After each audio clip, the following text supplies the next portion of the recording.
Agora 8h28, aqui na Rádio Bandeirantes, vamos tratar de um tema que é muito importante para a sua vida, para a vida da sua família. E às vezes quando a gente fala, por exemplo, de obesidade, parece que as coisas estão estabelecidas e determinadas com um manual de instruções. Aquilo é o que acontece e desse jeito você tem que se portar, você tem que consultar um médico com essas características, tomar esse medicamento. Mas isso é um processo em movimento. E muitos especialistas tratam disso todos os dias. E há fatos novos relacionados à obesidade. Por isso nós vamos conversar com o Dr. Ricardo Cohen, que é diretor do Centro Especializado em Obesidade e Diabetes do Hospital Alemão Oswaldo Cruz. Dr. Ricardo Cohen, como vai? Bom dia. Bom dia, tudo bem? Tudo bem, seja bem-vindo. Uma comissão global propõe uma reformulação no diagnóstico de obesidade. Teve uma publicação da revista Lancet também falando exatamente disso, mais de 56 especialistas. Por que essa mudança na análise da obesidade, na forma de entendê-la, hein, doutor? Na verdade, quando o Lancet nos convidou, a todos nós, eu participei da comissão dentre os 56 especialistas representando o Brasil e a América Latina, muita dúvida existe sobre obesidade, principalmente na sua introdução, é bem interessante. As pessoas têm que se comportar do jeito tal. E a gente sabe que a obesidade não é uma falha comportamental. A obesidade não é um erro de escolha de comida ou de sedentarismo somente. A obesidade é uma doença multifatorial crônica, como qualquer outra doença. Então nós, a convite da revista Lancet, formamos essa comissão e definimos obesidade como uma doença ativa no momento atual. Então nós queremos que a obesidade seja considerada como qualquer doença crônica e progressiva, como o diabetes, como a depressão, como o lúpus e etc. Por isso, essa modificação fundamental para a gente dar um RG, uma identidade para a obesidade como uma doença com seus sinais e sintomas próprios. Doutor Ricardo, seja bem-vindo aqui ao Jornal Gente, bom dia. O que é a obesidade, então? Vamos defini-la aqui para o ouvinte da Rádio Bandeirantes. Vamos lá. Obesidade é o acúmulo de gordura, ponto. Seja ele medido por IMC mais a cintura, ou seja, cintura mais outros parâmetros de medidas corporais. Então, obesidade, para a nossa definição, por definição, aliás, é o acúmulo de gordura. E a nossa comissão definiu, então, em obesidade clínica e obesidade pré-clínica. A obesidade clínica é aquela que tem o acúmulo de gordura, tem obesidade, mas tem sinais e sintomas atribuídos à obesidade agora, no presente momento. O indivíduo tem a doença, tem falta de ar, tem dor articular, tem apneia do sono, tem insuficiência cardíaca. Enquanto que aquele que tem obesidade pré-clínica é aquele indivíduo que tem um acúmulo de gordura, nós chamamos em Medicaid de adiposidade, e ele não tem nenhum sintoma, não tem falta de ar, não tem apneia do sono, não tem nada. Então ele não tem uma doença no momento. E a pergunta é, então ele é saudável? Não, ele tem um fator de risco, ele tem saúde preservada no momento. Porém, ele deve ser seguido e acompanhado para ver a sua evolução. Então nós definimos então a obesidade de acúmulo de gordura e temos a pré-clínica e a clínica de acordo com a presença de sintomas no momento, no presente para o indivíduo. Isso quer dizer que a gente quebra um paradigma de associar a obesidade com a estética, de olhar para a pessoa e falar, aquela pessoa está gordinha, e aqui salvaguardando qualquer coisa e nem nada relacionado a preconceito de nada. Mas sim, é uma coisa estética de olhar e falar, aquela pessoa está obesa, a gente deixa de ter esse parâmetro? Eu acho que a gente nunca deveria ter tido esse parâmetro, mas é perfeito. Porque olhar para uma pessoa e fazer o diagnóstico de uma doença pelo seu tamanho, pela sua corpulência, além de ser discriminador, pode ser completamente errado. Porque existem pessoas que têm um IMC elevado e são atletas. O Mike Tyson, na fase alta da carreira dele, tinha IMC de 36. E ninguém olharia para ele e diria para ele que era portador de obesidade. E, em contrário, tem gente que não é tão grande assim pela sua corpulência e tem sim sinais e sintomas associados à obesidade clínica. Então, é um grande movimento para tirar essa culpa do indivíduo de ter obesidade e de tirar sim o diagnóstico em olhar alguém e dizer, essa pessoa tem obesidade. Porque é completamente errado, leva a subdiagnósticos ou overdiagnósticos. O que é o tal do IMC que o senhor tanto fala aqui nas respostas, aqui nas nossas perguntas, hein, doutor Ricardo? O IMC Na verdade, eu falei uma vez só, porque a gente quer deixar ele de lado. Isso é a relação do peso sobre a altura ao quadrado. E antes da nossa publicação, ele era o único parâmetro para definir obesidade. Aí volta na resposta anterior, é definir alguém pelo tamanho dele. Então, o que a gente faz no peso sobre a altura ao quadrado, que é o índice de massa corpórea, nós temos que ter medidas outras fáceis de ser feitas, porque essa comissão é global, não é só para o Brasil, São Paulo, Hospital Alemão Oswaldo Cruz, que eu tenho tudo disponível no momento que eu quiser. Isso é para África subsaariana, isso é para a Índia, isso é para o Nordeste do país, onde tem um médico na cidade. Ele vai ter uma fita métrica e uma balança. Com essa fita métrica, ele vai saber a chance de deposição de gordura no abdômen, pela cintura. E outras contas que não, matemáticas, que são fáceis para o médico, que não convém a gente ficar explicando agora. Então, o IMC, ele é importante? Mas ele é o protagonista, ele é o Messi? Não, ele não é o Messi. Ele foi para o banco de reservas porque ele entra como acessório ao diagnóstico do acúmulo de gordura e não da doença obesidade clínica. Doutor, como é que a gente faz para essa informação e tudo que envolve essa tomada de decisão desses 56 especialistas, dos quais o senhor faz parte, para chegar desde o Einstein aqui pertinho da gente até a unidade do SUS de uma cidade mais remota, para que o entendimento seja o mesmo e não demore muito tempo para que essas práticas sejam igualitárias? Eu prefiro que venha do Oswaldo Cruz e não do Einstein, mas a gente vai ensinar. É só uma citação superficial, viu, doutor? Eu estou brincando. A gente vai ensinar o pessoal no Einstein também sem nenhum problema. O que a gente vai fazer com essa comissão agora começa a batalha. Porque a batalha que nós tivemos, entre aspas, nos últimos 3 anos e meio da comissão Lancet, olha só, 3 anos e meio, 56 especialistas de todo o mundo do ramo da obesidade.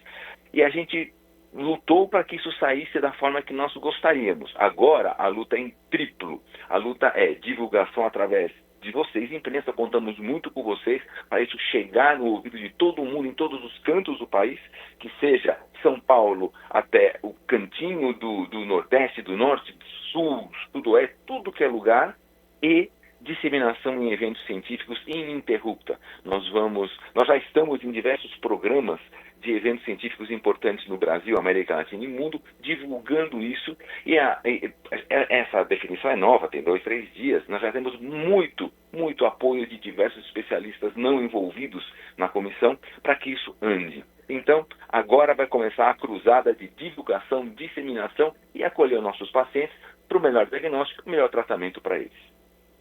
Nós estamos conversando com o Dr. Ricardo Cohen, que é diretor do Centro de Obesidade e Diabetes do Hospital Oswaldo Cruz, sobre a questão da obesidade e a reformulação do diagnóstico da obesidade. O ouvinte que está nos acompanhando, tem como saber nesse momento se ele está obeso ou não, doutor Ricardo?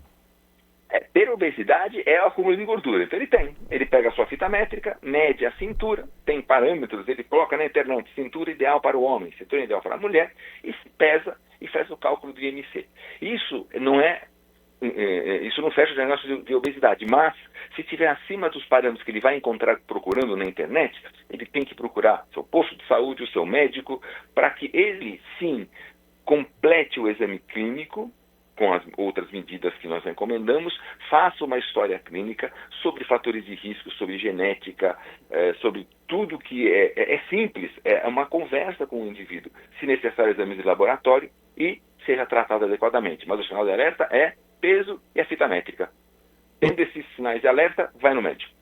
Doutor, a gente não pode perder a oportunidade de tendo o senhor aqui conversando com a gente na manhã deste sábado, de ampliar um pouco o tema relacionado a diabetes e relacionado à obesidade. Eu queria só fazer uma pergunta para o senhor no seguinte sentido. Outro dia, entrevistei também outro colega seu, um especialista, e uma nutricionista também, para falar sobre um dado divulgado pela OMS, falando sobre bebidas doces e quanto as bebidas doces impactam no diabetes de crianças. Esse é um grande mal desse momento que a gente está vivendo, que é provocado por uma publicidade muito grande desse tipo de alimento e que não sai da mesa das pessoas?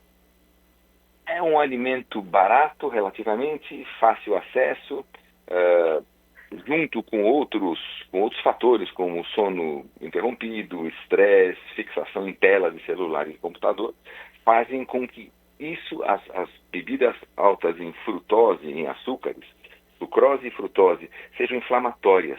Então, elas não só aumentam a incidência e a prevalência é o aumento atual de diabetes no adolescente, de obesidade no adolescente, como também pioram os quadros de diabetes, obesidade e uma série de outras doenças crônicas por causa da inflamação sistêmica mediada para a ingestão de frutose e sucrose. Então, sim, é um problema. Eu não sei se é só a propaganda, mas o nosso mundo é assim, de tudo fácil, Twitter 180 palavras, tela aqui, computador no bolso, comida fácil e relativamente barata. Então, na verdade, é o estilo de vida dos 8 bilhões de habitantes da Terra que tem que mudar, e as bebidas açucaradas, frutose e sucrose, têm que ser consumidas com muita parcimônia, ser consumidas. Doutor Ricardo, a partir dessa reformulação aí no diagnóstico de obesidade, mudam também os parâmetros para aqueles que são para as indicações de cirurgias como bariátrica e intervenções necessárias para tentar a cura da obesidade, para tentar reverter o quadro de algumas pessoas? Sim, a gente, por enquanto, esses parâmetros, nós utilizamos, sou cirurgião bariátrico, nós utilizamos os parâmetros baseados no IMC, porque é difícil tirar algo que está 50, 60 anos na cabeça de todo mundo, os legisladores em saúde e os especialistas em saúde pública. Mas, mostrando para todos, os seguros privados e o nosso SUS, e o SUS pelo mundo inteiro, como na Inglaterra o NHS, mostrando que a gente tem uma doença com sinais e sintomas, onde o tratamento cirúrgico pode colocar esses sintomas em remissão.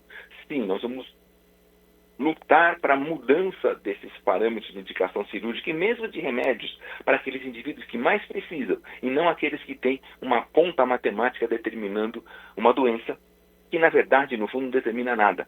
Determina só se o indivíduo tem acúmulo de gordura ou não. Então, sim, nós vamos lutar para mudar os critérios de indicação cirúrgica baseados em doença, em sinais e sintomas, seja para cirurgia, seja para medicamentos. Doutor, como é que a gente faz? Quando a pessoa normalmente procura um médico, ela está com dor, né?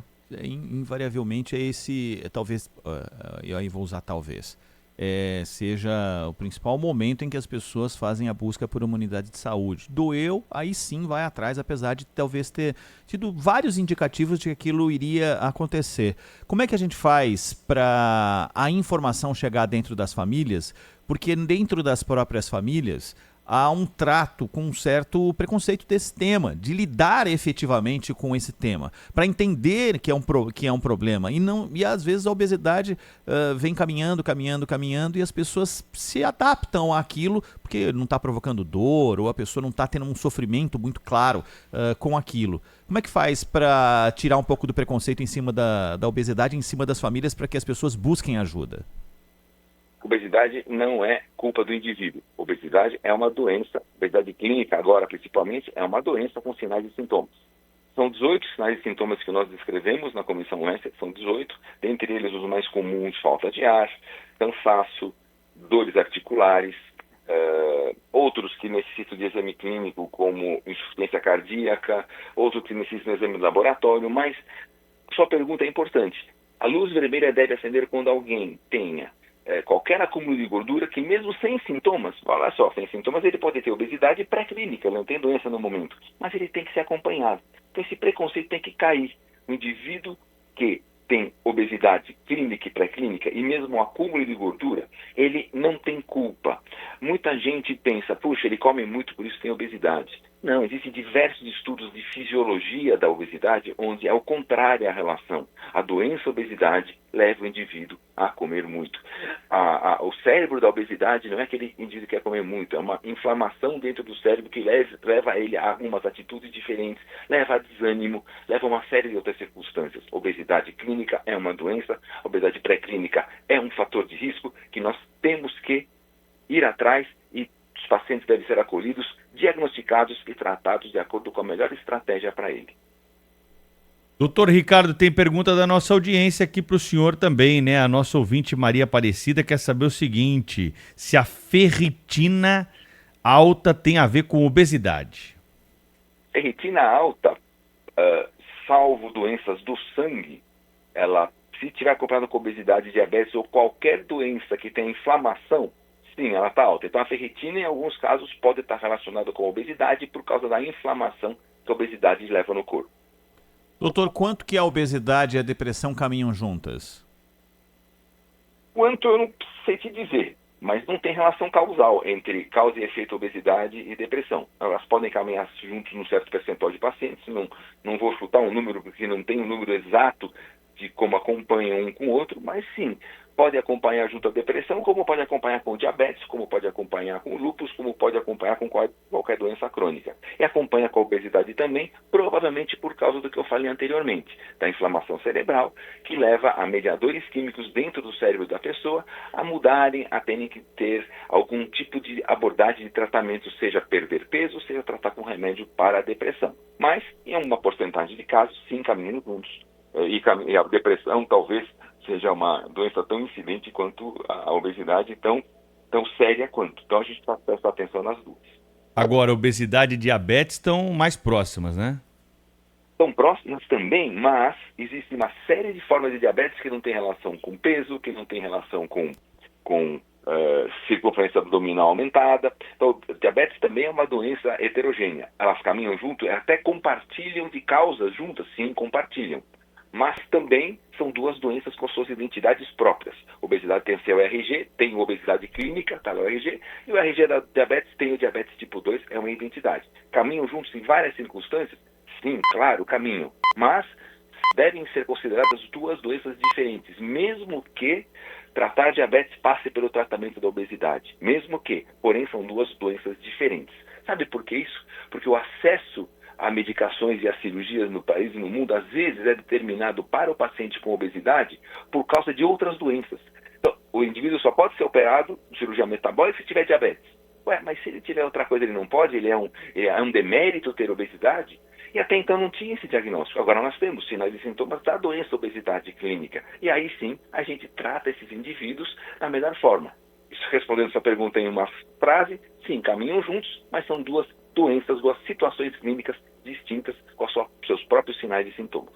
Daqui a pouco tem mais perguntas de ouvintes. Só quero perguntar algo para o senhor que diz respeito ao seguinte. A pessoa, quando toma a decisão, vou descobrir o que eu tenho, se é que eu tenho. Quem é o primeiro profissional que ela procura? É uma clínica, é o clínico, é o endócrino, é o nutricionista? Quem é, doutor?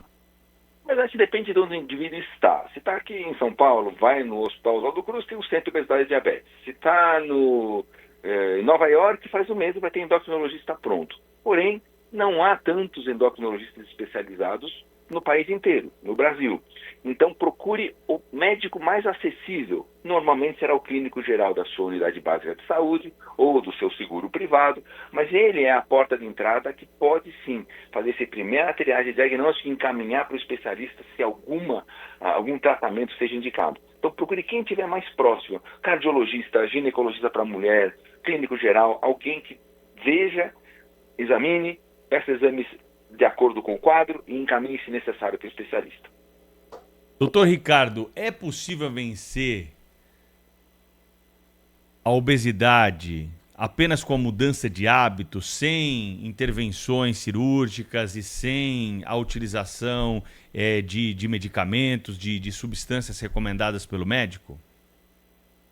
Mudanças de estilo de vida, se mexa mais e coma menos, são importantes para todos os 8 bilhões das pessoas que vivem no planeta Terra. Porém, não são tratamentos eficazes a longo prazo. Provavelmente há pessoas que conseguem, e eu tenho bastante pacientes, amigos até que conseguem, mas se eu colocar um percentual é de 2, 3% que mantém a saúde a longo prazo com dieta e atividade física. E o indivíduo tinha obesidade clínica. Só que as intervenções são necessárias para que a gente obtenha a remissão da obesidade clínica, seja cirúrgica, seja clínica.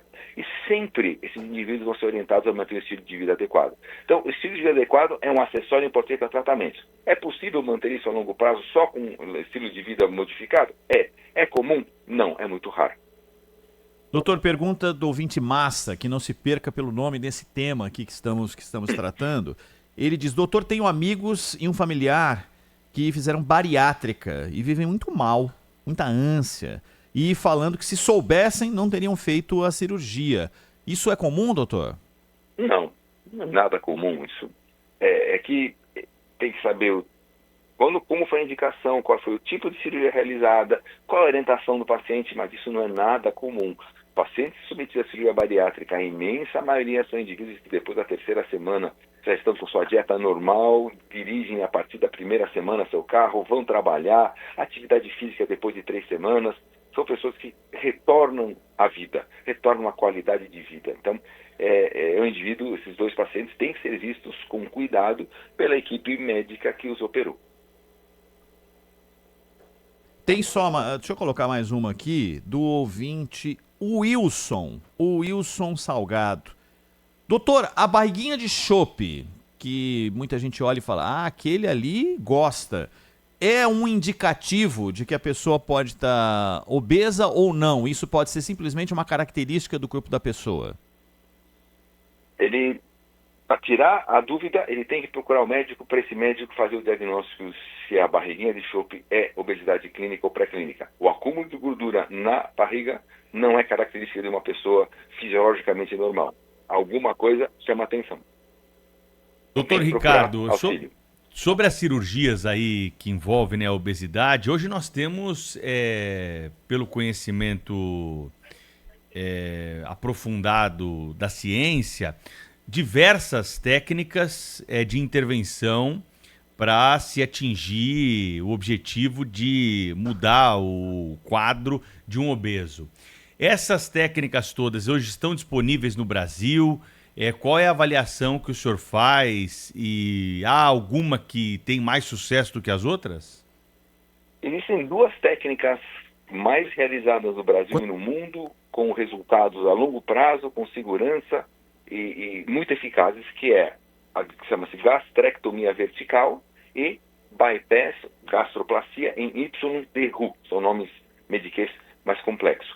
Mas sim, estão disponíveis no Brasil, são as mais realizadas, são aquelas que são consideradas pelo nosso Conselho Federal de Medicina e todas as sociedades médicas do mundo, e estão disponíveis no Brasil há muitas décadas. O Brasil é primeiro mundo em cirurgia metabólica e bariátrica e em tratamento de obesidade clínica também.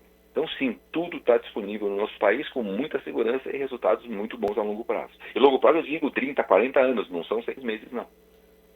Doutor Ricardo Cohen, o doutor Google é um grande mal da sociedade? E as pessoas usam para consultar até qual a dosagem do remédio que elas mesmas decidiram tomar? Ele é bom e ruim, né? Como tudo na vida tem seu lado bom e seu lado ruim. Pensa bem, se o super-homem tivesse não nascido na família Kent e tivesse nascido na família do Coringa, ele seria o super-homem malvado. Então a gente tem que usar e educar a gente mesmo e o Google a procurar as coisas e usá-lo com a melhor sapiência possível, melhor racionalidade possível. Mas ele é mais útil do que deletério, ele é mais útil do que ruim, assim como a inteligência artificial. Pergunta de ouvinte aqui, Alexandra, nosso ouvinte. Meu filho tem 1 ano, todo bebê parece gordinho. Qual é a melhor maneira para descobrir se ele tem obesidade? Com 1 ano, nada.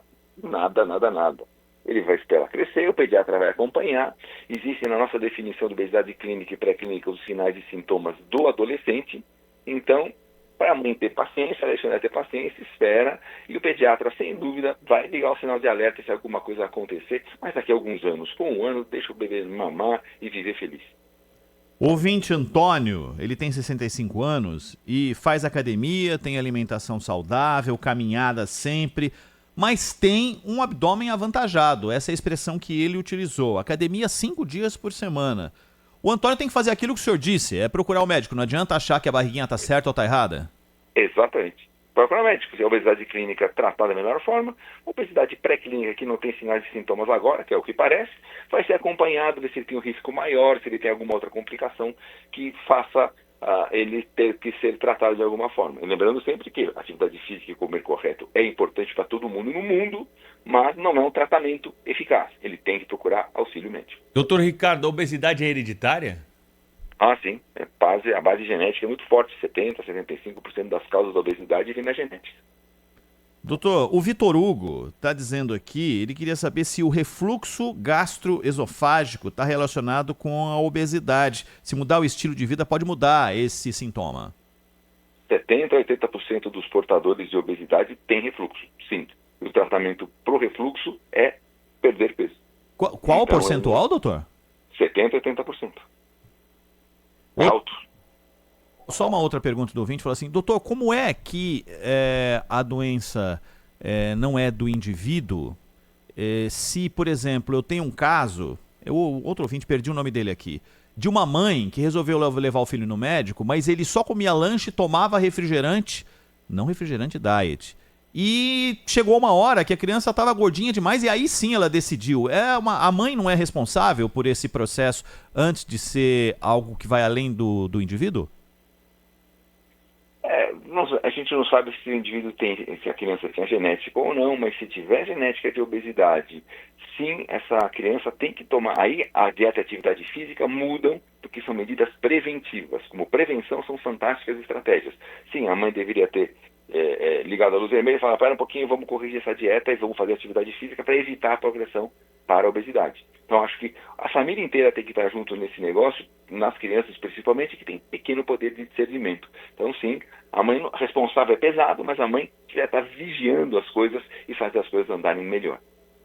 Doutor Ricardo, a minha última pergunta para o senhor é a seguinte. Em alguns países, né, nós costumamos observar um comportamento sistêmico do grau médio da sociedade em relação ao consumo de alimentos. Em outros países a situação é diferente. Em relação ao Brasil, há algum estudo que mostra que é preciso alguma readequação, alguma orientação geral, mais campanhas para se prevenir a obesidade, para se explicar um pouco mais para a população sobre os riscos, né, de não tomar aí os cuidados médicos quando nós temos obesidade? Qual é a avaliação como nação que o senhor faz desse assunto no Brasil de hoje? Acho que sim, nós precisamos, baseado ainda mais nas nossas definições da Comissão Lancet, mostrar que a obesidade pré-clínica ela pode ter sim estratégias de prevenção, orientações de dieta, atividade física, de hábito de vida, de sono mais adequado, de menos telas, enfim, sim, nós temos que divulgar isso cada vez mais. E também divulgar que a obesidade agora tem sinais e sintomas, onde a gente pode, de acordo com a condição clínica do paciente, indicar os tratamentos melhores para eles e diminuir a longo prazo o custo para os sistemas de saúde, seja de público ou privado, em relação às complicações da obesidade clínica. E se eu tratar adequadamente, eu vou ter menos infartos, menos derrames, menos próteses de quadril, menos monte de coisas que são muito diálises, que são muito caras para os sistemas de saúde. Então, nós necessitamos uma educação de toda a nação, por que não dizer de todo o mundo, o planeta inteiro,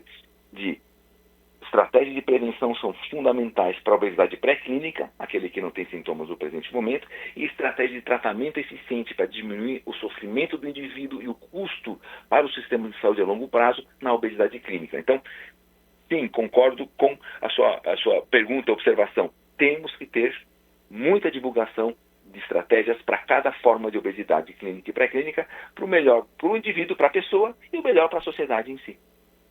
Dr. Ricardo Cohen, diretor do Centro Especializado em Obesidade e Diabetes do Hospital Alemão Oswaldo Cruz, que conversou conosco na manhã deste sábado. Dr. Ricardo Cohen, muito obrigado, pela atenção do senhor aí com a Rádio Bandeirantes. Grande abraço, até a próxima. Obrigado você, até a próxima.